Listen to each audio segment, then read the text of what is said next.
I believe that there are people who want to hurt others. Evil exists. He clearly had a precise goal. That goal was to become a vampire. He did exactly what he needed to get to that end. He needed to be bitten by a vampire and also to drink their blood. Seniors would seem to be the ideal victims for vampirical crimes. If one of them died, they wouldn't be missed very much. It was a pretty horrific scene. Society as a whole has a part of responsibility in the monsters it creates.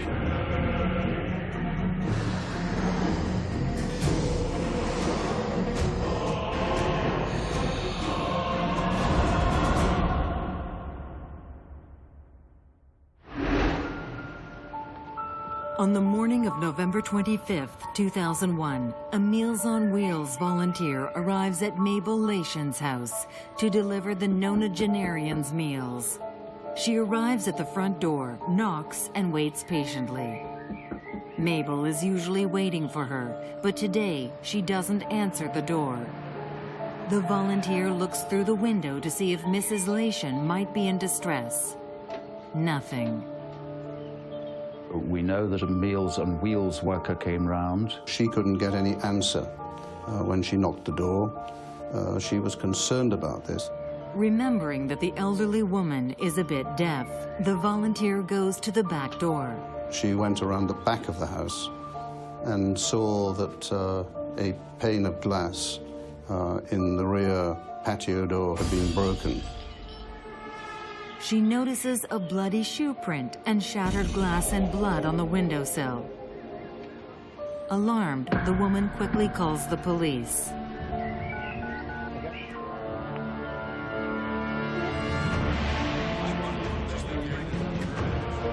Two police officers arrived. They entered the house.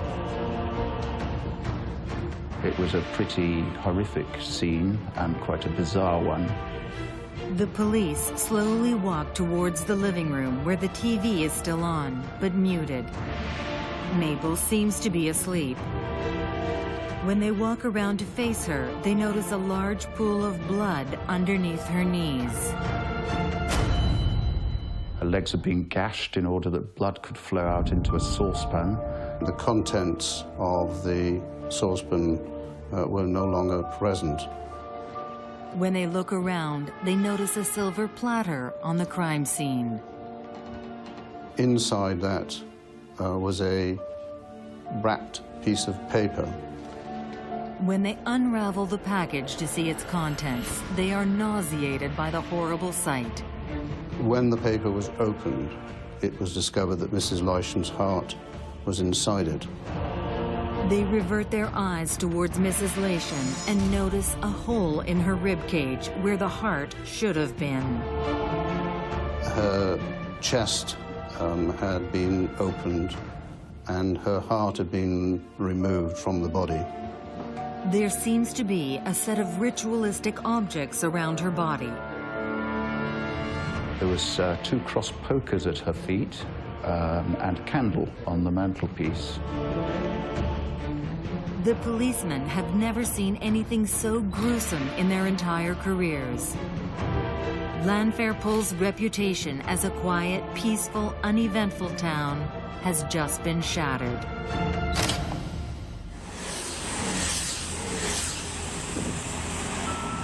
Llanfairpwll is a small town in the United Kingdom on the island of Anglesey in North Wales. Today, Llanfairpwll's most popular cultural attraction is its exceptionally long name. You'll have to excuse my Welsh pronunciation, but it's the town that we all know as the town with a long name, which is something like Llanfair Pwllgwyngyllgogerydd Windrobos Pwllgwyngyllgogerydd. I apologize to any Welsh people who may hear my dreadful pronunciation. We call it Llanfair PG most of the time. And again, I might be pronouncing that wrongly, but it's a small town on the Isle of Anglesey in North Wales. It seems that Llanfairpwll citizens wanted their train station to be renowned as the town with the longest name in the world. Finally, they had to settle for the town with the longest name in Britain. Since its creation, the exceptionally long name has established itself as a British cultural reference. Throughout the centuries, the Gothic culture has also been established as a British reality through Gothic literature, including fiction, horror, and romanticism. Even though I had no interest in esotericism, one day I read a book by curiosity, one of the world's most widely read books, and that book was Dracula by Bram Stoker. Who has never seen Dracula, one of the most famous horror films of all time? Following the publication of Bram Stoker's novel entitled Dracula in 1897, the famous Count gains instant celebrity. With the advent of the seventh art, F.W. Murnau will create the first vampire film in 1922, entitled Nosferatu. Although most people consider vampirism as fiction, some believe it is a true phenomenon. In fact, there are many places in England where vampires can interact. These legendary bike clubs exist mainly in the United States. There are a few in London. I don't think there are officially any in Paris. These are places where, seemingly on a voluntary basis, young people who want to stay young exchange blood with groups of donors and groups of vampires. There also exists a plethora of websites that describe the do's and don'ts of bloodletting and feeding in a secure fashion. Someone who drinks blood knows, unless he's crazy, that he is in no way a vampire because he doesn't present any of the characteristics known to vampires. He doesn't become younger, he doesn't even stay the same age, and most of all, the person he has bitten doesn't become an immortal vampire like him. Some of them are psychotic. They really think they're vampires. They hear voices, they believe they're vampires, like some people believe that they're Henry VIII. These people are the schizophrenics, and others, because of the romantic ideals, feel that they are vampires. You can see this pretty much any afternoon around here, when there are activities revolving around vampirism. But these people know deep inside that they're not really vampires. They're playing the vampire. Basically, these are people who imagine they're vampires, but they can't truly believe they are because otherwise they wouldn't understand what a vampire is. Some people have difficulty distinguishing between fact and fiction. Such will be the case for a 17-year-old Welsh teenager, Matthew Hardman. Matthew Hardman was born in 1984 on the northern side of Angsley Island. His father Paul is a bricklayer, his mother Julie is a nurse. He seems to have had a reasonably normal childhood. He was certainly close to both his parents. They did split up when he was 8, which he found upsetting. Matthew Hardman is very troubled by this divorce because he's very close to his father. And because his mother was awarded custody, he only sees his father on the weekends, and that's very troubling to him. Matthew's school grades fluctuate between average and poor. When he was at high school, he was an average teenager, pretty normal. Apparently, he wasn't a great attainer, as we call it. Actually, at school, his grades are right on the limit. And Matthew Hardman, introverted, with very few friends, also gets diagnosed as dyslexic. At 13, Matthew Hardman is a typical teenager who enjoys typical teenage activities like video games, pop music, guy magazines, horror movies, and a keen interest in vampires. Matthew, as a teenager, apparently had an obsession with vampirism. Little by little, he starts to slip into that universe of the macabre and of blood, and vampire stories in particular continue to excite him more and more. At the age of 13, a tragic event disrupts the stability in Matthew's life. His father died of a massive asthma attack, which might have upset him greatly. His father dies, and he is confronted with something that is very difficult to accept, if not unacceptable, namely death. It's easy to understand somebody wanting to become immortal when someone whom he really loved dies. But then again, when someone you love dies, you want him to come back. Matthew, by all accounts, had an extremely good relationship with his father, and he was indeed terribly upset when his father died. His adolescence begins in a funereal atmosphere of death and sorrow. At 16, Matthew was accepted at Menai College in Bangor, where he will study art. Matthew went to the Menai College and he studied art and design. His drawings always feature bloody scenes. He also collects knives. He reads Gothic literature, often extremely violent. During his college years, his fascination for death, gore, the afterlife, and vampirism increases dramatically. At adolescence, as Matthew Hardman is studying art, in parallel, he's developing his taste for the macabre. He works menial jobs, lives hand to mouth. He finds a job as a paperboy. One of his clients is a 90-year-old woman named Mabel Lation. Mabel Lation was a fairly typical elderly lady. She was 90. She lived alone. She was apparently kind, but sometimes could be crusty with people who came to the door unannounced. Despite her advanced age, she lives alone and she's independent. She has no children. She's also a fairly cantankerous woman. Her eyesight is failing as well as her hearing. Due to Mrs. Lation's grumpy attitude with Matthew, as well as everyone else, he becomes mischievous with her. For example, he would throw her paper far from her door, making it inaccessible for the elderly woman. Although she was a loner, Mrs. Lation was a very proud woman. She took great pride in her appearance and made it a point to put on makeup every day. Furthermore, she insisted on doing her own housework. She had a rather endearing habit of putting teddy bears around the house to remind her of things.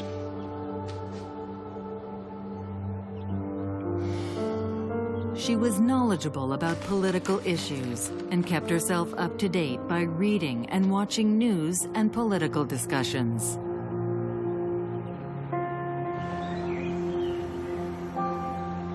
Throughout her lifetime, her favorite pastime was painting. In fact, she was quite the landscaped artist.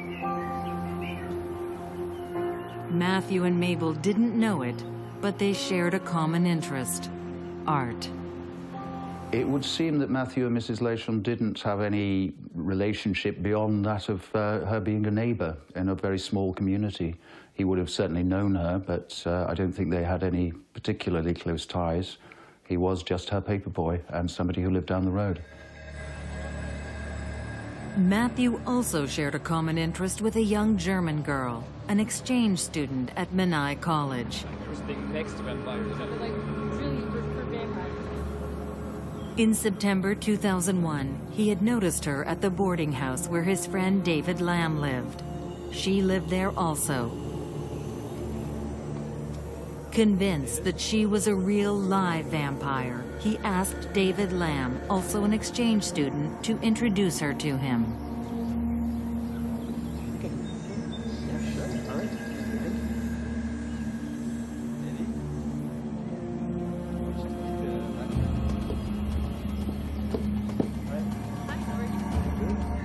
Once he has been introduced, he will visit her in her room. Whilst he was there, they started to talk about ghosts and vampires and such matters.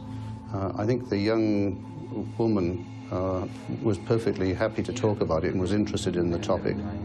In the beginning, she was open to that kind of discussion. She kept him talking, so his delirium became more palpable, more imaginable, because it was shared with someone.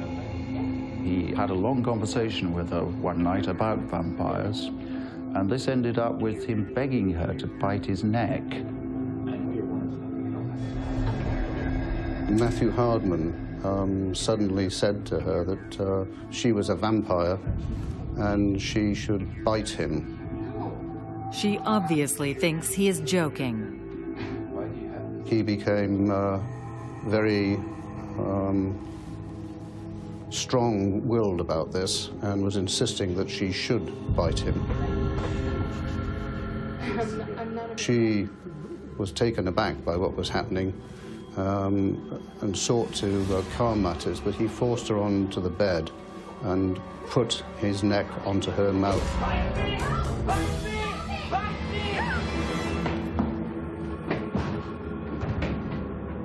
Matthew thought that if Anna bit him, he would, in the way that the vampire movies would have it, he would also become a vampire and therefore immortal.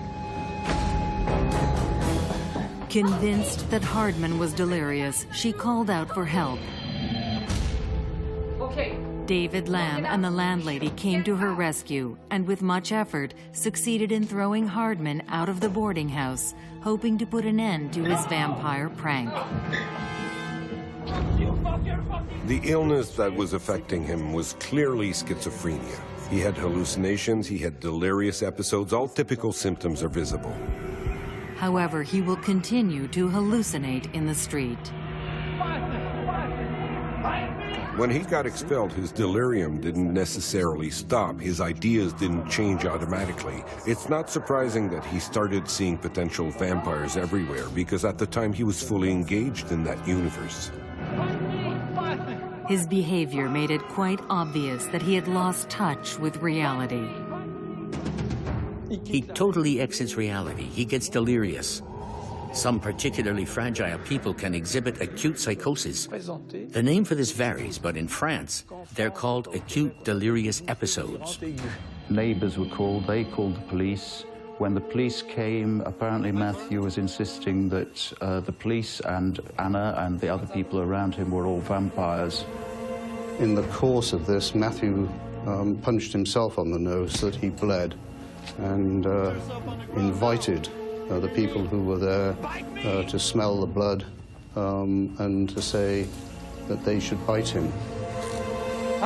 While they were handcuffing him, he kept telling the police, "Bite me, bite my neck." At the police station, Matthew Hardman will come to his senses and eventually apologize to the policeman, pleading that he was simply intoxicated. With a fragile subject, marijuana can help to trigger mental illness, but it's not the main cause of the illness. In fragile individuals, it can certainly contribute to hasten psychotic episodes. 1 week later, Hardman feels better and apologizes to the young German girl, and they will continue to see each other on a friendly basis, sharing goth-related information and conversations. However, Hardman has not given up on his interest in vampirism. Matthew was concerned about how he would become a vampire. He realized now he wasn't one, but he wanted to become one, and he thought that there was a lot of vampires in that area. She said to him that to become a vampire, he needed to be bitten by a vampire and also to drink their blood.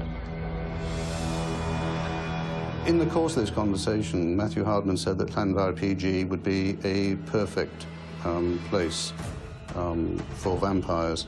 There were a large number of old people, and if one of them died, they wouldn't be missed very much. Matthew would never let go of the subject. He undoubtedly had an idea in the back of his mind. Mrs. Lation was the perfect victim. After all, he had been her faithful paperboy for 3 years, and she would never suspect him of such an evil deed. Since he couldn't really share his unabated interest in the afterlife with anyone, Matthew will turn to books and the internet to nourish his passion. He certainly did have books and things about vampires, including the typical ones which are perfectly innocent, like Dracula. He'd visited various vampire sites.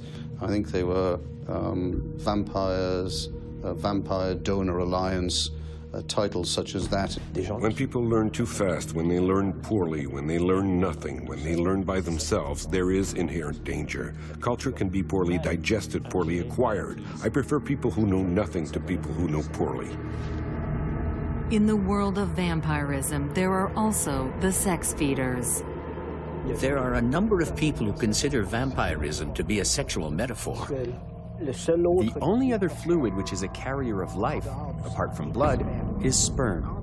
Beyond that, there's something very romantic and almost erotic about a liquid which is a carrier of life. In the 19th century, all deviant attitudes and behaviors, especially those related to sexual activities, which weren't very accepted altogether, were considered vampirical. It started with Professor Morel with necrophagia, necrosadism, necrophilia, or even other more mainstream activities like neck biting, all ending up being related to vampirism. These are fantasies of overcompensation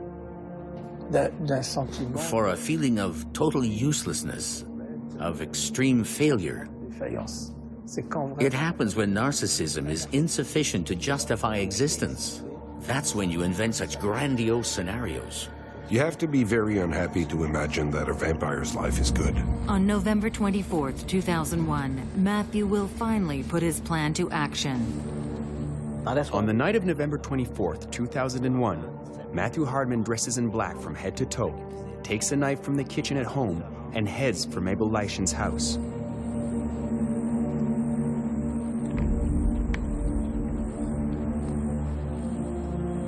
He knows that the old lady is hard of hearing and that she always watches television at full volume.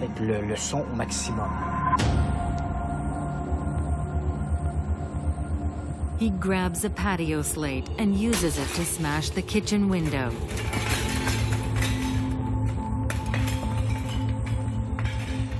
He enters via the broken glass and makes his way to the living room, where Mrs. Leishen is indeed sitting in her favorite chair, watching television with the volume cranked up to the maximum.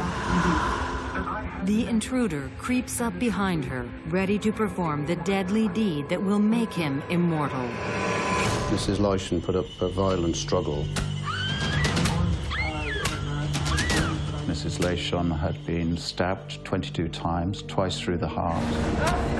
Mabel Leishen dies in her armchair. After his stabbing frenzy, Matthew hurries into the elderly woman's kitchen and returns to the living room equipped with a silver platter, a saucepan, and a few newspaper sheets.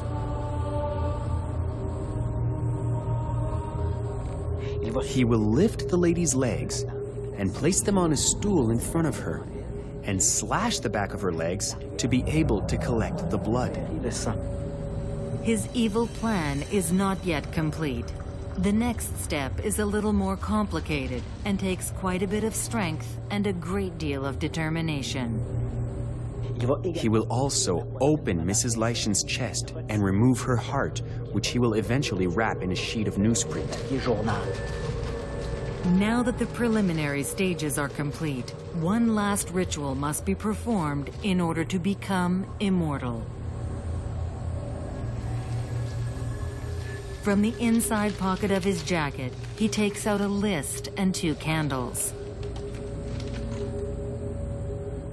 He goes over the list, and once he's sure that everything is in order, he lights the first candle and places it on the mantelpiece. Then he lights the second one and places it beside the body. He gets 2 brass pokers and places them like a crucifix at the victim's feet. Finally, he recites an incantation, which is undoubtedly part of a vampiric ritual that he's read about in his books and the internet. With your blood and embrace me, in the abyss, feed me with your blood. Add to this some satanic rituals which he may have found in books, because there are no vampirical rituals in Satanism. There may be satanic rituals for people who fancy themselves as vampires, but it only works one way. So he just combined elements, maybe to make it look like a satanic ritual. He completes the ceremony by raising the blood-filled saucepan to his lips and drinks the victim's blood. He has finally quenched his insatiable thirst for immortality. This goes pretty far back, this idea of drinking blood or including blood in recipes to make yourself younger, to Greek mythology. It always involves someone older who drinks or injects himself with the blood of a younger being to stay young, never the other way around. This is someone who clearly didn't understand. In his thwarted mind, he is absolutely certain that he is now a vampire. He is invincible. Mabel Lation's body will be found the very next day by a Meals on Wheels volunteer. Mabel Lation received Meals on Wheels on a regular basis, and indeed one of the care workers had become a friend of hers and used to visit her on an almost daily basis. And it was in fact the same care worker who returned on Sunday lunchtime to bring a Sunday lunch for the lady. She's the one who will contact the police, who will eventually discover the crime scene. After inspecting the crime scene, police officers reach the conclusion that the killer must be either a physician or surgeon, a medical student, or a butcher. Her rib cage would have been forced open and her heart cut out. They also make a copy of the bloody shoe print that they discover in the kitchen on the shattered glass of the window. They conclude that the killer must have cut his hand while committing the crime because they find traces of his blood on the windowsill. That person was wearing gloves, he was wearing jeans, and he was wearing Levi's shoes. At that stage, that was the amount of information that the police were able to glean. They found also a lip print on the saucepan, indicating that the person that had killed her had tried to drink the blood, or indeed might have drunk the blood. The police, obviously, although they were in possession of important scientific evidence, at that stage were unable to link those findings to a particular individual. After all the evidence has been collected and all the necessary photos taken, the police pursue their investigation in the immediate vicinity of the crime. Police officers conducted house-to-house inquiries in a large area to seek to gather information from anyone who could provide it. They start by locking down the district, stopping cars in the street and questioning drivers, asking if they've seen or heard anything out of the ordinary during the night of November 24th. All answers are negative.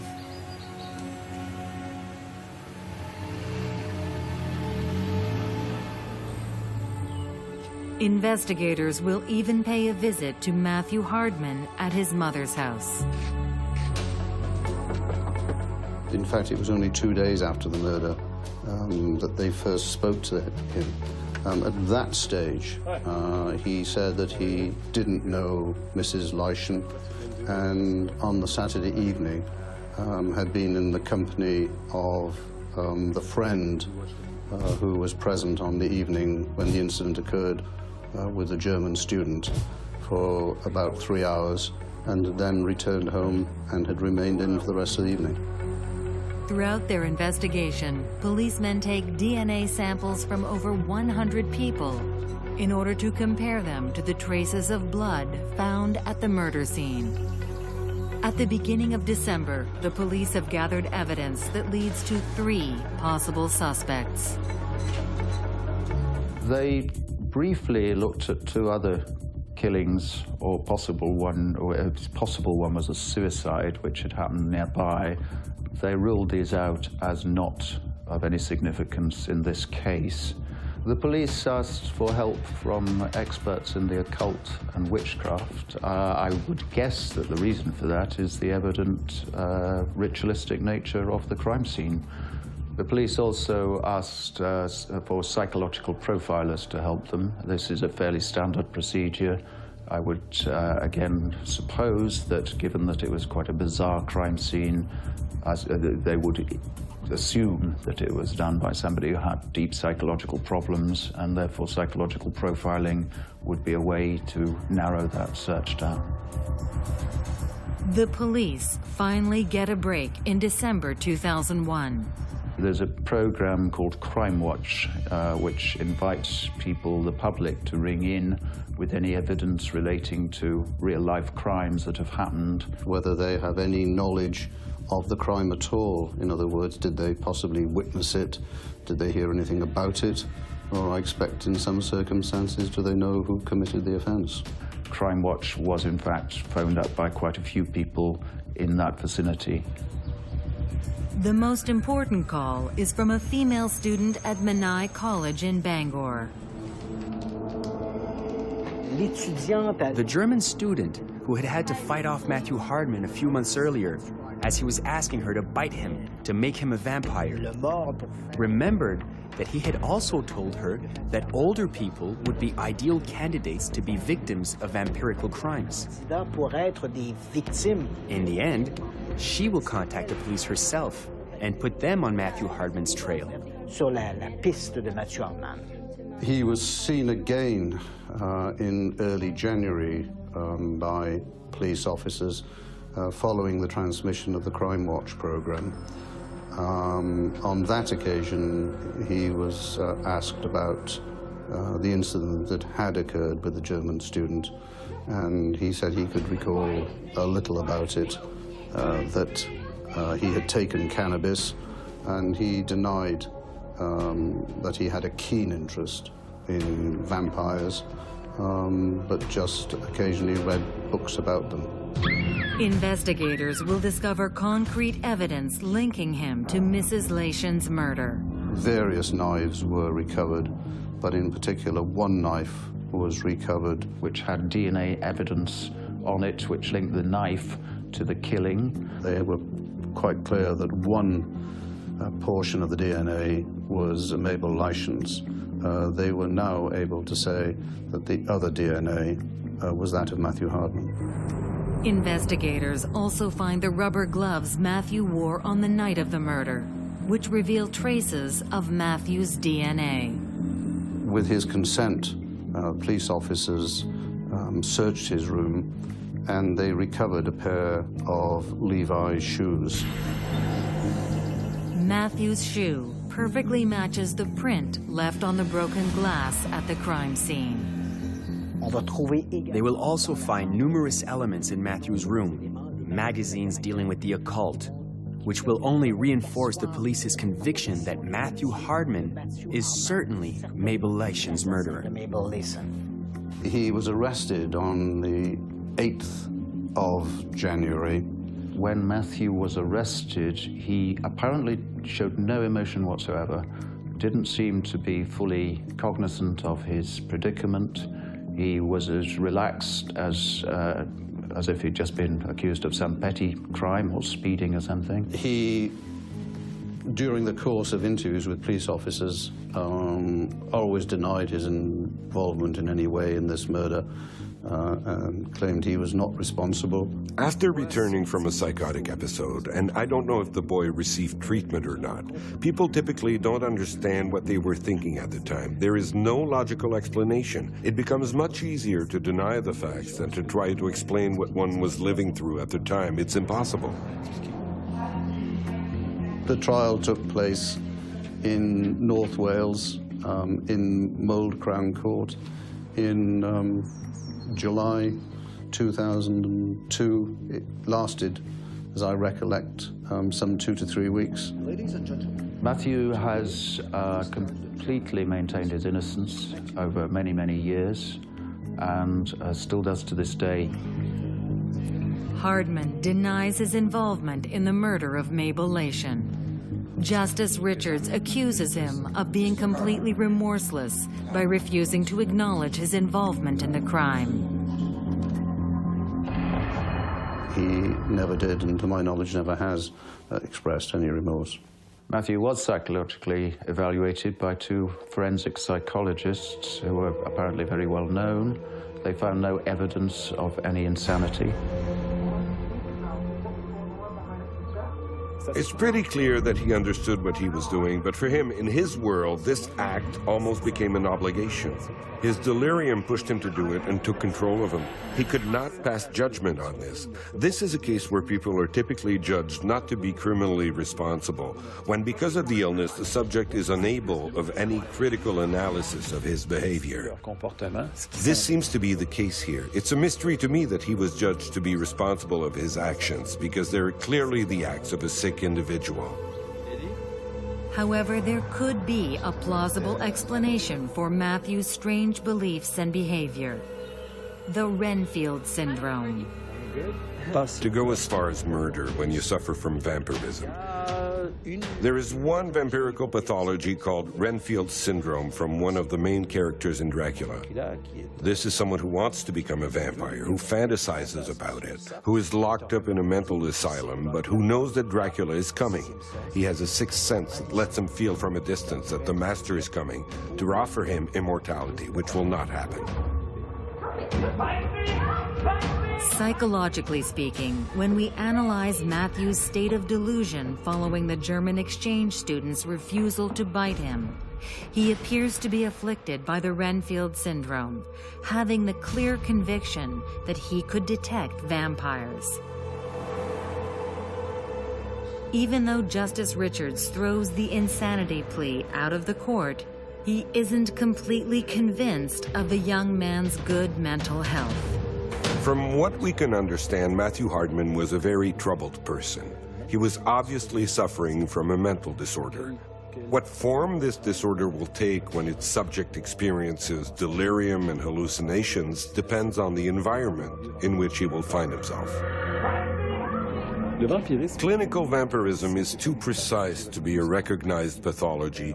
You can't give a name to every form of delirium an individual can experience. It seems that he was indeed very impressed with this culture of vampirism, and it's on these bases that he developed delirium and hallucinations.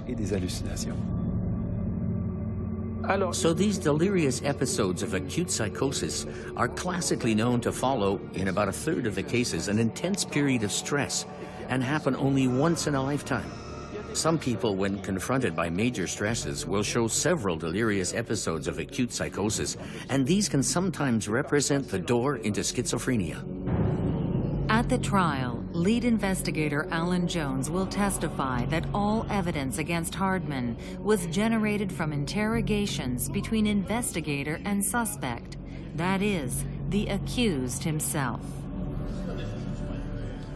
The items that were recovered from him and the swab that was taken from him were now obviously subjected to careful scientific examination.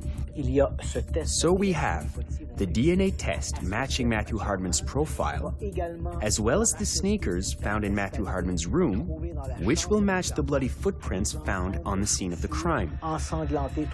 But the most critical evidence is the mark of Matthew Hardman's lips on this metal can, this soup tureen in which Matthew Hardman collected Mabel Lation's blood to drink it. A blood stain was seen to be present on the hilt of the knife. There were two types of blood present, male and female. One was Matthew Hardman's, which of course may not be surprising as it's his knife. But the other remaining elements of the mixture were Mrs. Mabel Lation's. All the evidence substantiates that Matthew Hardman is in fact Mabel Lation's murderer. Prosecutor Roger Thomas's incriminating defense against Hardman is based on the 17-year-old suspect's complete belief in the vampire myth. A number of books displaying an interest in vampirism were recovered from his bedroom. I believe they had titles such as Running with the Devil, Books of Blood, Devil, Saab, Dracula.